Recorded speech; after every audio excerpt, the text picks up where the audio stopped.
everybody. Welcome back to another episode of Another Bourbon Show. Tonight, we're going to be drinking another bottle provided by Ryan. This one is Elijah Craig 18. This one is very hard to get. It's, I'd say, almost to unicorn status. It's highly sought after, hard to find for under 200 bucks. And we're going to let you know whether it's worth that 200 bucks and the hard time you've got to find it. You got to put into finding it. But tell us about the bottle, Ryan. Yeah, I got it for free, which was nice. From a very generous friend who owns a liquor store in the Chicago suburbs. But yeah, I got this bottle probably about 3 months ago. Tried a little sip. The rest I sent over to you guys. So I think when I tasted it, I was a little drunk. So this is kind of the official first time I'm drinking it, where I have a clear mind. But yeah, Elijah Craig, father of bourbon, bottle 314 of 2022. It's barrel 5819, 45% alcohol, so 90 proof. Yeah, it's the 18 year, so there it is. Very cool. Steven, what do you think about that label? Well, it's not much different label-wise than regular, small batch Elijah Craig. Their branding is very, I would say, kind of minimal, very plain. I've knocked it in the past for being plain. It's another one that I think is iconic. It's very easily recognizable, but I don't know that that's necessarily praise directly related at the design itself. So I think it's okay. This one does look different. That you're looking at the 18 year right away. I'll say that. That ribbon at the bottom stands out quite a bit, but it mainly stands out because the regular bottle is so plain. Instead of having just I do appreciate that they changed. Instead of just having the rectangular label at the bottom, they made it a little more of a show. It's more like a ribbon. Yeah, there you go. Thanks, Dan. Instead of just having a rectangle at the bottom that says what it is, they go a little bit further, and it looks like there is some sort of badge there. So that's cool. Overall, though, I'm only going to give this one a 5 because it's just very middle of the road to me. I don't know that I love the bottle shape overall, but again, it all serves to look different. It doesn't necessarily look great to me, but it does look different. So I'm giving them that it's easily recognizable. Like you said, Dan, it's now unicorn status. So when you're seeing this, you're seeing something special kind of thing. Yeah, 5. I'm just splitting down the middle with it. Yeah, and I feel like the Elijah Craig, I feel like this is a little bigger than the standard and might be more yellowish than Dan with your bottle, the regular. Is that more just a white font or is it?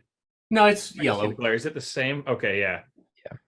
Yeah, For it's whatever reason, maybe it's just because the bottle shape is different, so this looks a little different. I feel like the Elijah Craig stands out in a better way on this bottle shape, the actual name. So yeah, I can't. Oh, go ahead. Oh no, like I said, I was stopped in, did a favor, dropped off some stuff that a guy needed, some POS, and he's like, "Hey, thanks for piece of shit." He goes, "Yeah, some pieces of shit." Point of sale for all you people not in the industry. But this guy's like, "Hey, I just appreciate everything you do. I want you to have this." And I go, "Oh no, I'm not gonna take that. I'm happy to help." Obviously, I wasn't gonna say no to the bottle, but you gotta be like, "Hey, I can't take this." But I took it. He's like, "What am I going to do? Give this to a paying customer who would love to have this bottle?" No, not in this industry. That's not what we do here. This just to grease the wheels. So here's one of my problems with that bottle. It's the shape. It reminds me so much of a military canteen. Yeah. The bottle shape itself. I don't care about the label. I'm not criticizing the label itself. I don't like the bottle shape. So type in regimental whiskey, Dan. You keep sharing your screen if you want, so we can see it.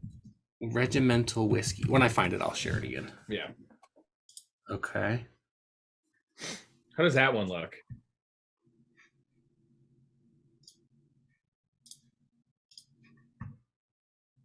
Very canteenish. Yeah. Yeah, sort of similar. I mean, that one's smaller and wider, Yeah. but that's a military-owned whiskey. Okay. So yeah, All right. Well, there you go. So you gave it a 5, you said, Steven? Yeah. I'm sorry. Yeah, I get it. That's okay. All right. For some reason, I was thinking you were talking to Ryan. I don't know why. So if memory serves, I think that the SRP on this is about 120. I could be wrong. Might be more than that, but I thought it was about 120. It's unusual to see it at all, first of all. And second of all, it's if you do see it, it's unlikely to be under 180. And let's just go ahead and end the suspense for what you said earlier, Dan. It's not worth it. It's not worth the price. It might be very, very good. I'm just going to be the guy who says there's so much good whiskey for so cheap out there. Like Yeah. really, like we talked about it before, like the margin on. Now, I may call this my favorite whiskey of all time. I may be, but it's one of those things where it's like, how much measurably better is it than Wild Turkey 101? Yeah. I don't know. guess we'll see, dude. we will see. Steven, really, I really appreciate you like sticking with the suspense, right? That's what keeps people coming back. Exactly. It's not worth it. I've never had it. Listen, that's the show in a nutshell, though. I've never had it. It's not worth it. I never see it. I never see it in the stores in Missouri. And if I do, it's stupid expensive. Yeah. The end. Roll credits.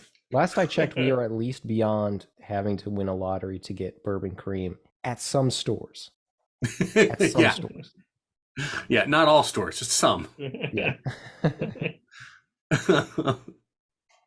Well, why don't we start with the nose and see what we think of this Have not you had- worth it Elijah Craig 18. Dan, have you had Elijah Craig 18 year before? I Yes. imagine you have, right? Yeah. I have. But they are all different, right? Like they're close. They're really similar, but they're not all They're singular exact same. barrels. Exactly. Right. So you've got that deviation. Good It's nose, got a lot great of, nose. Yeah, a lot of oak. on that. 18 A years worth of oak. little- Yeah, a little orange, a little oranginess from it too. It's Yeah, good. I get some orange Yeah. rind, some nuttiness, honestly. This is another one that it's like this could be like a Booker's or something like that. It's like a higher proof bean product. Yeah. Yeah, I get that too. Just a very pleasant, very approachable nose. That like very little alcohol nose to it. Oh, there's a kitten head right there. I actually had a Knob Creek pick that smelled almost exactly like this not too long ago. Yeah. Yeah. There's some really good Knob Creeks out there. Yeah. That Never we had still have any. never we've still never done on the show. It's been 3 years. Anyway. Almost. We should probably have Knob Creek. Yeah. Well, anyway, let's have this Elijah Craig. Yeah. Let's have this third fucking Elijah Craig or whatever. Well, cheers, guys. Cheers. All right, cheers.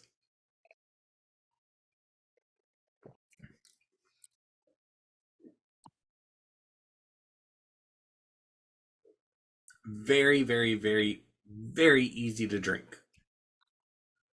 I'm I gonna be do the guy not- that says it. It's smooth. It is. Is smooth. It is smooth. There is no harshness on the palate, on the finish, anywhere, but it does have a nice finish. Like I feel the warmth in my throat, in my chest. Yeah, there's a hug. Definitely. There's a hug. Yeah. There's a hug. I would say Not, I've no never harshness. had such an intense finish with no burn. Mhm. This is the most intense finish to the least amount of burn ratio I've probably ever had. But just to clarify, but you've had a more intense finish. Yes. It's just that there was a burn with it that accompanied it, right? Yes. It's That's amazing normal. how That's normal. flavorful it is. There's always a burn. I just feel like it drinks as if it's like an 80 proof. but Well, it it is has only a 90 proof. Yeah. but I think the 10 proof can make a big difference. To me, Well, of it's course it like can. Yeah, everything yeah. everything 80 tastes watery, basically. Yeah. Once you've had a lot of whiskey. And I feel Except like for Michter's products. is That is there really Victor's product at 80? 83, right? They're all 83, 84. Yeah. I thought it was 90s. No, the Sour Mash is 84, Oh, interesting. I think, Interesting. including the toasted Okay. is in the low 80s. Yeah. So I don't think any of them are 80, Okay. but they are in the lower 80s. Yes. See, I think that finish, that hug is pretty substantial. The Yeah, second and third sip I've had, it's after every sip, it's like, whoa, I taste that, and I feel that, which is nice. But I also want to say that while I agree with what Steven is saying, that like intense finish for not having a harshness, overall, it's not a very intense finish. Right? Like, yeah, the finish is not very strong at all. But it's just interesting that there's no harshness to it at all. it's kind of like saying, "Wow, that's the spiciest thing I've ever had at McDonald's." 100%. It's not. Yes. I'm not trying to undersell. I think it is a good. I think it's an impressive finish, but it's not. It's just relative to other, very smooth or whatever you want to say drinks. Yeah. Yeah. And I just am just trying to make sure that we're clear that I like your analogy of the spiciest thing on the McDonald's menu. That's the spiciest mayonnaise I've ever had. Yeah. For white people. What's the standard, Elijah? Is that 47% alcohol? Is it 94 I proof? think it's or am 90, I think it's 93. 93. I thought it was 94. You could be right. The only I was one thinking that's Michter's was I've got is 94. barrel So what proof. the fuck is going on? Well, I don't have any of them within arm's reach, and I don't really want to go wandering fine. around. So We why have the don't internet. Yeah.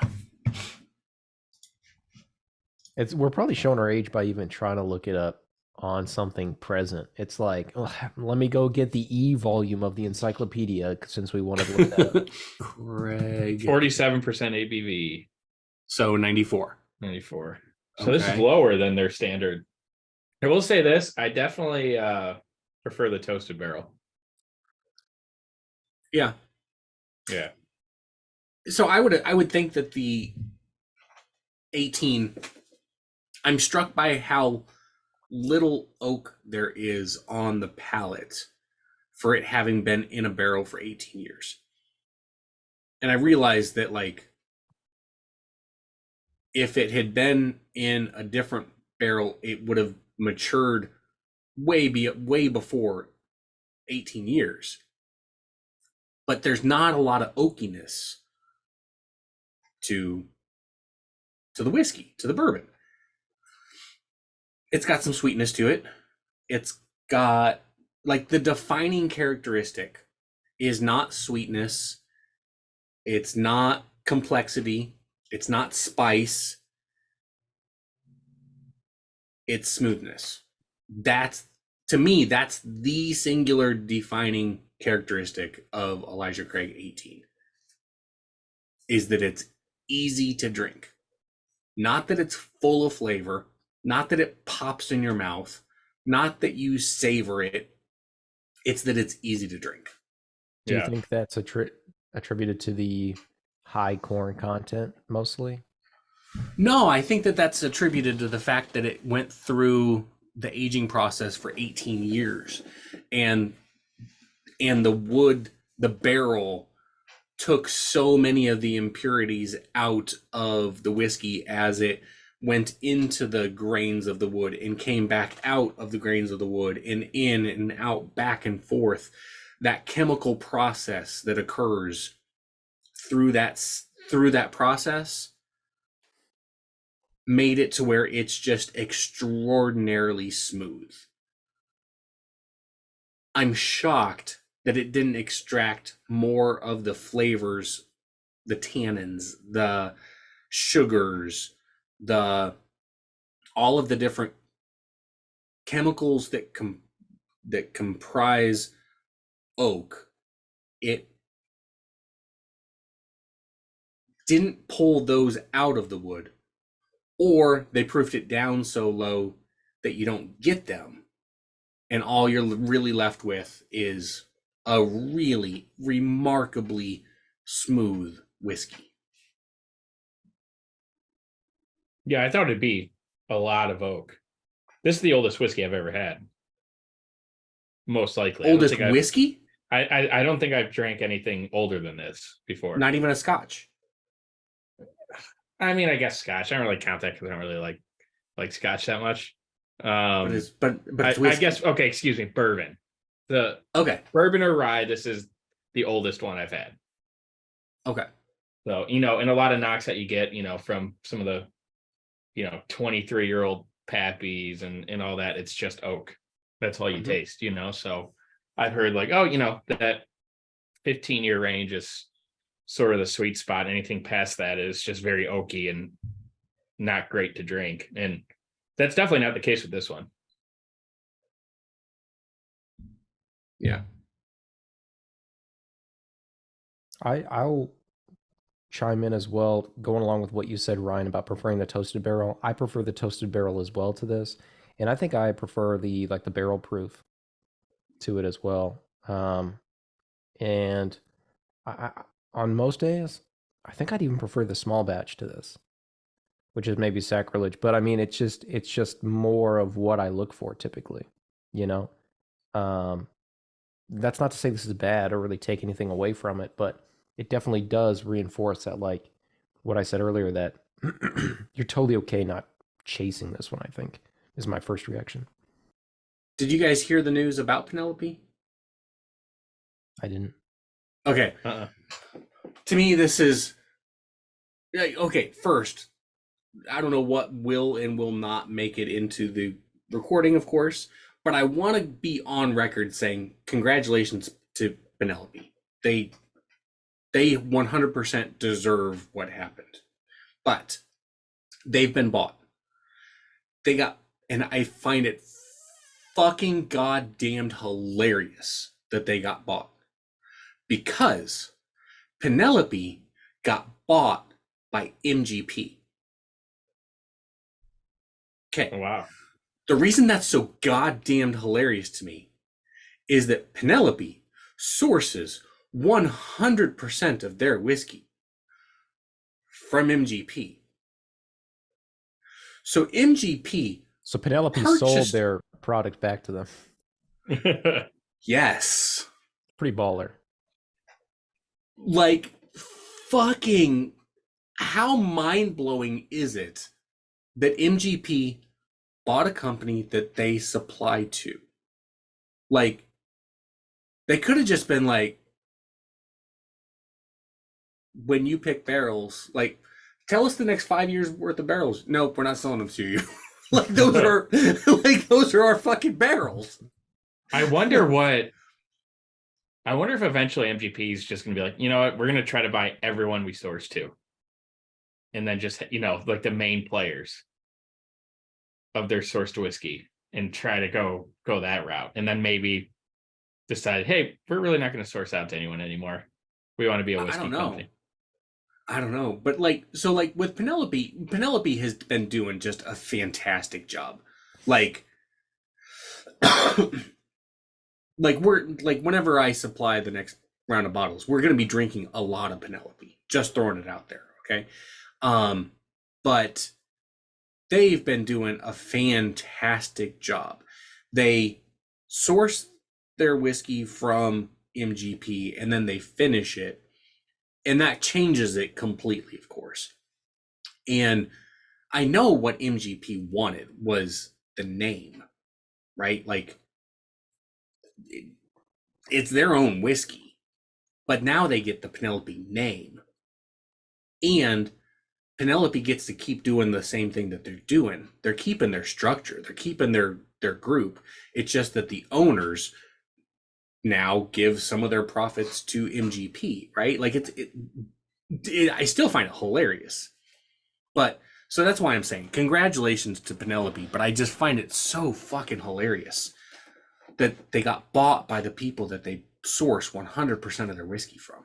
And it's not like Penelope sources from Dickel and Barton 1792 and MGP like all of these. They source, as far as I remember, 100% from MGP. You guys want to rate this guy? No. Yeah, I'm ready. Whenever Ryan gets around to it, I'm ready. I can go. Oh, not only are you okay with rating it now, you can also be the first one to rate it? Is that okay? Unless you want to go. No. I just think I'm trying to not get whiplash. I'm going to throw my back out just listening to it. Hold on. The hell's he doing, dude? I'm writing down my score. That's what we're going to start doing. So people don't think we all conspired about the score. Is that what you're getting at? Yeah. I don't think I have a fucking pen in here. All right. Well, I'm going to go an 8.0. God damn it. God damn it. I think I gave Toasted Barrel a 9.2, and I do think this is a full point below it. The finish was great. You know, the orange was nice. You know, you get some chocolate. It was just kind of, for an 18-year, I thought it was just a little basic, and it could have been better. Not saying it's not a good bourbon. It's a great bourbon. It's got a great finish. It's easy to sip. You can drink it all night long. Gives you a nice hug, but it's not an overwhelming hug. Just for an 18-year, I was expecting a little more punch to it. Drinking some of the other Elijah Craigs, and you get so many like great notes with their whiskeys. And this one I felt like was just a little reserved in flavor, if that makes sense. I'm gonna go an 8.0. I could drink it all night, but I wouldn't chase it, like Steven said. And I think there's a lot of $50, $60 whiskeys that bring out a lot more flavor and taste better than this, and that are probably $100 cheaper. So that's my score, an 8.0. All right. Steven, go ahead. I'm going to give it a 7.0. Okay. I'm coming in a full point lower. I didn't have a pen in here. You guys are just going to have to believe me. It's a 7. Okay.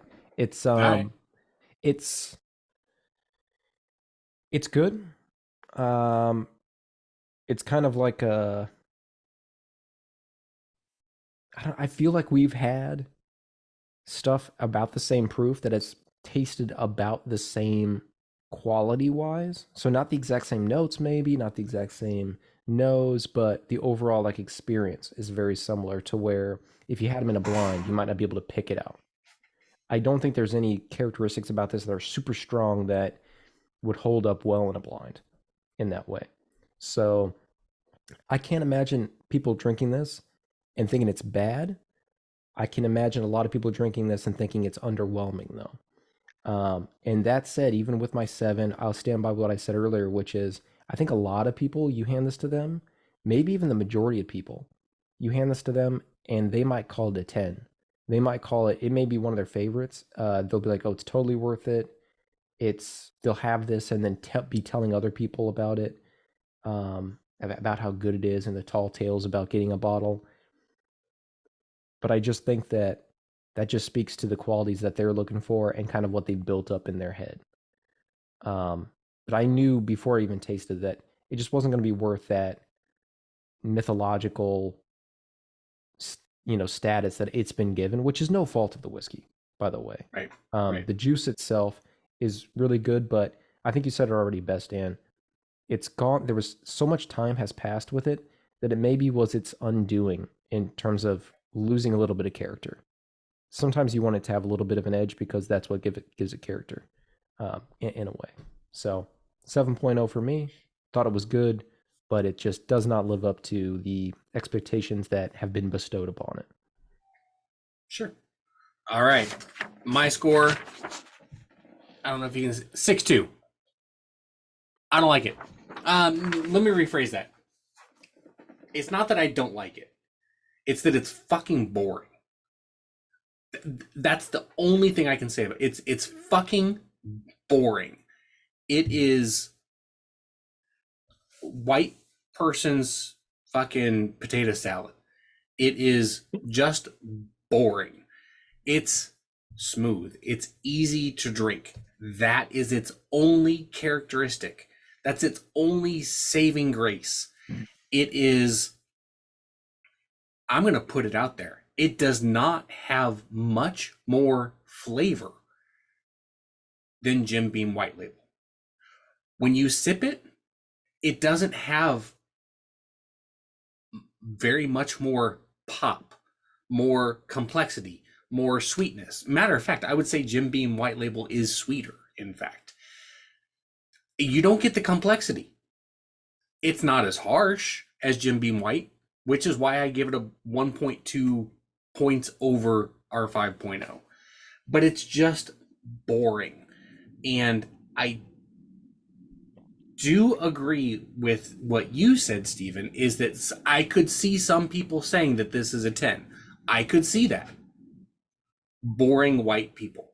That's who would say that this is a 10. People who listen to Kenny Chesney thinking that it's good music think that this is a 10. People who think the band Alabama was a trendsetter think this is a 10. People who watch Dancing with the Stars every fucking night, even the replays, think this is a 10. But they're out there. They exist. But it's just boring. It doesn't have any complexity to it. It doesn't have any interesting characteristics to it, except for the fact that it's smooth. So that's the reason I give it a 6.2.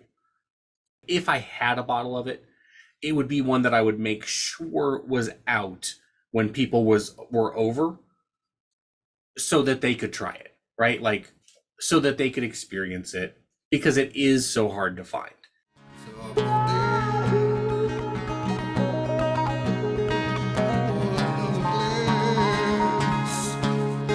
Another brother show. Another brother show. Another brother show. Next time you're going through, it's like the grain. That's your big claim to fame for I would St. say it's a big claim to fame, but it's one of the only times you'll see the name. You know what I mean? Because otherwise, if you get close to campus, because like Girl Scout Camp, fucking 4020 has the mile before it all. You couldn't even get it out. Because it was funny. I'm glad I was recording that.